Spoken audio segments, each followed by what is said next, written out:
오늘 하나님의 말씀은 예레미야 36장 20절에서 32절 말씀인데요. 이성빈 형제가 대독합니다.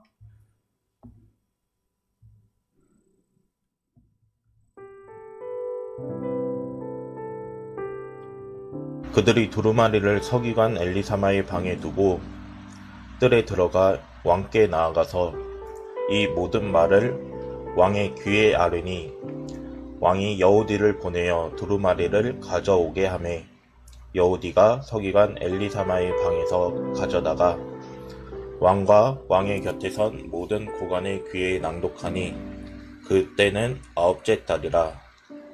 왕이 겨울 궁전에 앉았고 그 앞에는 불 피운 화로가 있더라. 여우디가 서너 쪽을 낭독하면 왕이 칼로 그것을 연하여 베어 화로 불에 던져서 두루마리를 모두 태웠더라. 왕과 그의 신하들이 이 모든 말을 듣고도 두려워하거나 자기들의 옷을 찢지 아니하였고 엘라단과 들라야와 그마랴가 왕께 두루마리를 불사르지 말도록 아뢰어도 왕이 듣지 아니하였으며 왕이 왕의 아들 여라무엘과 아스리엘의 아들 스라야와 압디엘의 아들 셀레미야에게 명하여 서기관 바룩과 선지자 예레미야를 잡으라 하였으나 여호와께서 그들을 숨기셨더라. 왕이 두루마리를 바룩이 예레미야의 입을 통해 기록한 말씀을 불사른 후에 여호와의 말씀이 예레미야에게 임하니라. 이르시되 너는 다시 다른 두루마리를 가지고 유다의 여호야김 왕이 불사른 첫 두루마리를 모든 말을 기록하고 또 유다의 여호야김 왕에 대하여 이와 같이 말하기를 여호와의 말씀에 내가 이 두루마리를 불사르며 말하기를 내가 어찌하여 바벨론의 왕이 반드시 와서 이 땅을 멸하고 사람과 짐승을 이 땅에서 없어지게 하리라 하는 말을 이 두루마리에 기록하였느냐 하도다. 그러므로 여호와께서 유다의 왕 여호야김에 대하여 이와 같이 말씀하시니라. 그에게 다윗의 왕위에 앉을 자가 없게 될 것이요 그의 시체는 버림당하여 낮에는 더위 밤에는 추위를 당하니라. 또 내가 그와 그의 자손과 신하들을 그들의 죄악으로 말미암아 벌할 것이라. 내가 일찍이 그들과 예루살렘 주민과 유다 사람에게 그 모든 재난을 내리리라 선포하였으나 그들이 듣지 아니하였느니라. 이에 예레미야가 다른 두루마리를 가져다가 네리야의 아들 서기관 바룩에게 주매 그가 유다의 여호야김 왕이 불사른 책의 모든 말을 예레미야가 전하는 대로 기록하고 그 외에도 그 같은 말을 많이 더 하였더라. 아멘. 사랑하는 성도 여러분, 우리가 성경을 읽다가 또 묵상하다가 또는 기도를 하다가 하나님의 음성을 듣게 되죠.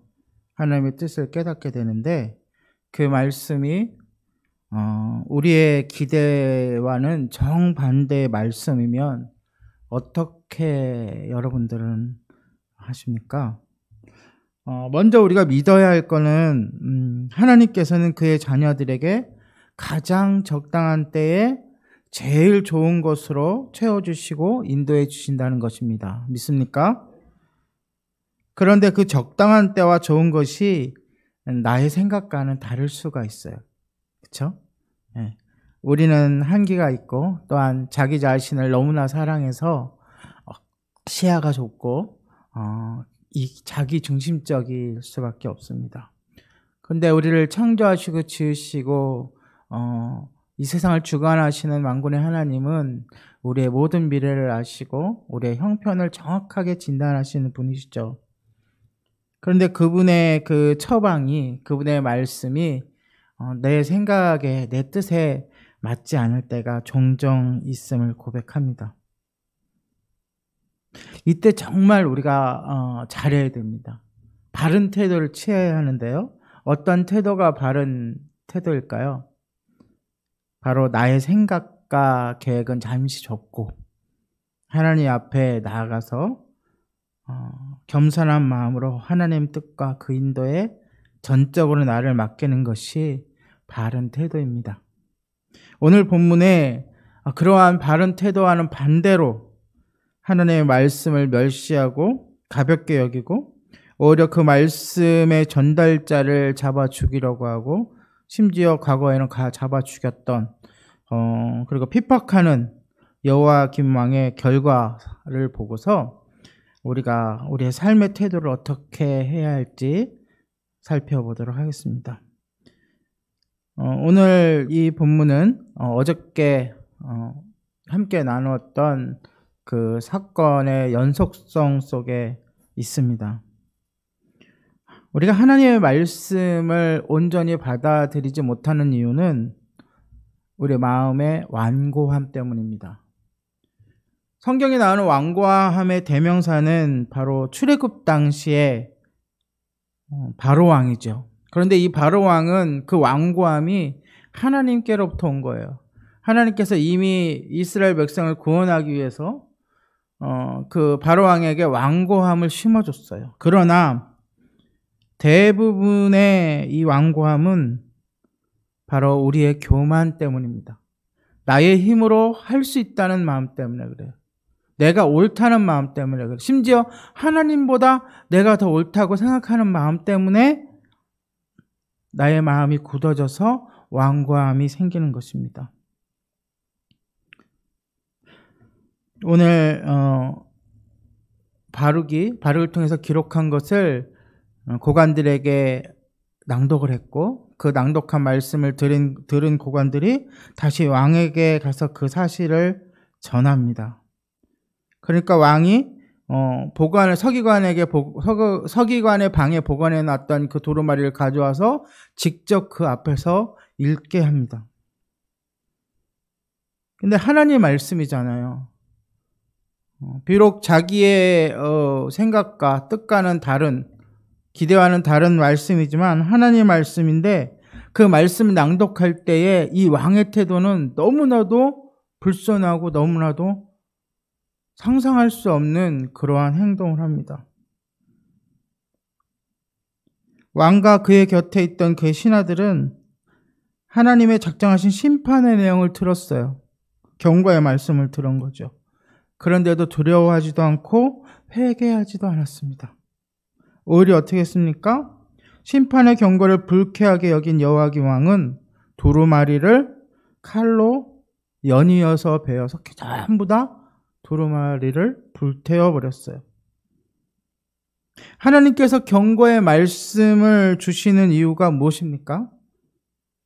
우리가 성경책에서 찾아볼 수 있죠. 간음과 살인의 죄를 지은 다윗에게 나단 선지자를 보내서 경고하셨어요. 그렇죠? 지적하시고. 그리고 요나를 보내셔서 니느웨 성의 백성들에게 죄악을 경고하시고 멸망을 이야기하셨어요. 근데 그들은 어떻게 했습니까? 회개하고 하나님께로 돌이키고 하나님께 구원을 받았어요. 그러니까 하나님의 경고를 주시는 목적은 그들을 징계하기 위한, 그들을 아예 멸절하기 위한 경고가 아니라 그들의 회개와 돌이킴을 바라고 하시는 경고인 줄 믿습니다. 그것을 우리가 어떻게 알아요? 바로 이 여호야김의 아버지 요시야 왕은 말씀을 듣고 겸손히 자신의 옷을 찢고 회개하고 그런 모습을 보고 지금 이 본문에서 그 아들인 여호야김 왕은 그 말씀 앞에서 오히려 완고한 마음으로 그 두루마리를 베어서 불에 던져버리는 것입니다. 이렇게 불에 던져버린다는 이 행동은 하나님께 향한 너무나도 불순종이고 하나님을 향한 어떻게 현대로 얘기하면 삿대질한다 그럴까요? 하나님을 오히려 저주한다 그럴까요? 하나님을 대적하는 아주 심한 대표적인 행동이죠. 여러분도 그렇지 않습니까? 여러분의 자녀가 또는 여러분의 사랑하는 동료가 나의 말을 무시하고 심지어 무시할 뿐만이 아니라 깔보고 그렇게 한다면 여러분의 심정은 어떻겠습니까? 바로 그러한 행동을 여호야김 왕은 하고 있는 것입니다. 심지어 말이죠. 예레미야서 앞에 있는 26장 20절에 23절을 보면 그는 하나님의 이름으로 동일한 심판을 대언한 우리야 선지자를 죽이기까지 했어요. 그리고 또 오늘 본문에서 그 말씀을 기록했던 사람하고 예레미야를 잡아오라고 하죠. 결국은 뭐예요? 죽이겠다는 얘기잖아요. 이러한 모습은 그가 하나님을 몰라서도 아니고 우리에게도 굉장히 중요한 교훈을 줍니다. 하나님 말씀이 우리에게 왔을 때 그 말씀이 나의 기대와 나의 마음에 안 든다고 해서 우리가 그 말씀을 거부하고 그 말씀을 아니라고 부정한다면 어떻게 될 것입니까? 27절에 32절의 말씀이 더욱 깊이 이 사건을 조명하고 있습니다. 여러분, 하나님의 말씀을 들을 때 축복의 말씀만 들으려고 하지 마세요. 여러분이 자녀를 키우실 때 그 자녀가 좋아하는 말만 합니까?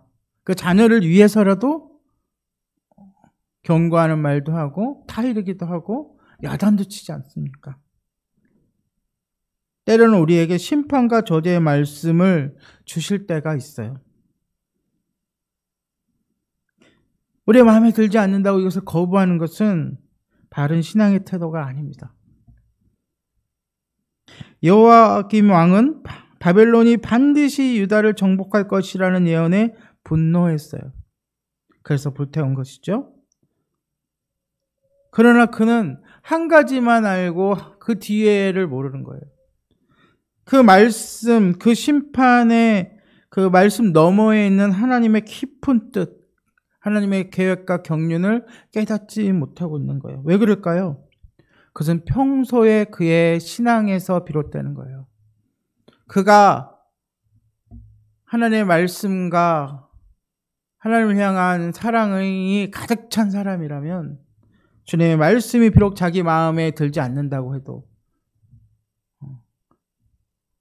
말 그대로 이스라엘 왕의 입장에서는 바벨론이 쳐들어와서 자기네 나라를 멸망시킨다는 이 말은 천청병력과 같은 정말로 듣기 싫은 말이겠죠. 그렇지만 그가 신앙이 바르다면 하나님의 말씀 앞에 겸손하게 그 이면에 하나님의 그 놀라운 그 경륜을 생각하며 하나님께 순종으로 나아갔을 것입니다. 그가 불태운 이 두루마리는 바룩을 통해서 다시 기록됩니다. 그러나 영원할 것 같았던 다윗 가문의 왕위는 이 불순종으로 인해서 끊어지게 됩니다. 하나님이 예언하시잖아요. 그리고 심지어 자기 자신조차 죽임을 당해서 길에 버려져서, 제가 말씀드렸잖아요. 하나님의 징계 중에 상징적인 징계의 하나는 그의 죽은 시체가 길에 버려져서 들짐승의 먹이가 되거나 또한 밤낮 추위에 몰리는 본문처럼 그러한 것이라고 했지 않습니까? 하나님께 버림을 받았다는 거예요.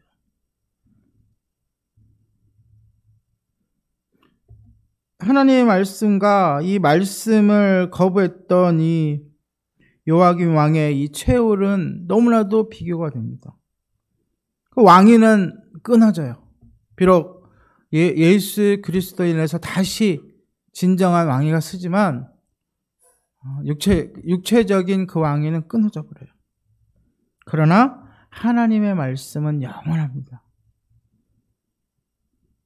비록 그들이 그 말씀을 받아들이지 않고 그 말씀을 전달하는 선지자들과 전달자들을 핍박하고 죽이고 그 말씀이 기록된 두루마리를 불태운다 할지라도 하나님의 말씀은 영원합니다. 할렐루야. 하나님은 예레미야에게 바룩을 통하여 같은 말씀을 다시금 기록하게 하실 뿐만 아니라 더 많은 것들을 기록하게 하세요. 혹시 여러분도 하나님의 경고의 말씀을 들은 적이 있나요? 저는 있었어요. 대표적으로 제가 오랫동안 청년의 20대에 찬양 사역을 시작하고 너무나도 그 사역이 아름답고 너무나도 행복해서 그 사역에 푹 빠져 있을 때에 하나님이 이제는 그 길로 가지 말고 그 길은 잠시 접어두고 신학을 시작하라고 했을 때 도저히 이해할 수 없었어요.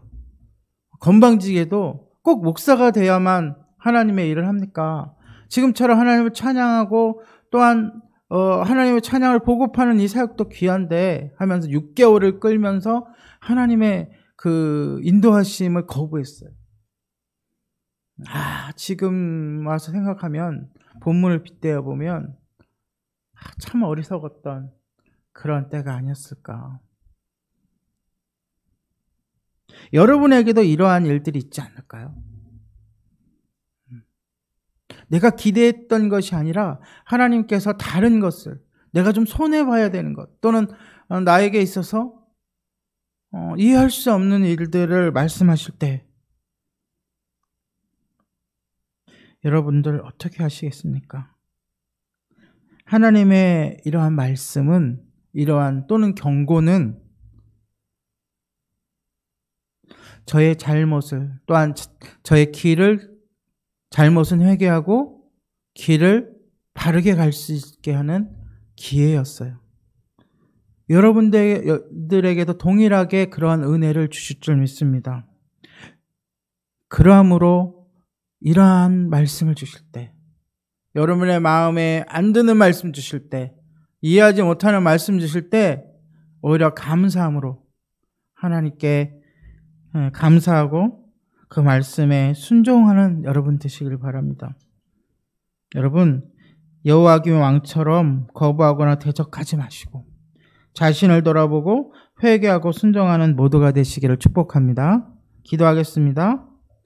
우리에게 말씀을 주시는 하나님 아버지, 주님의 자녀에게 가장 적당한 때에 제일 좋은 곳으로 채워주심을 믿고 주님께서 어떤 말씀을 하시든 감사함으로 받고 그 말씀에 순종하게 하옵소서. 예수님의 이름으로 기도합니다.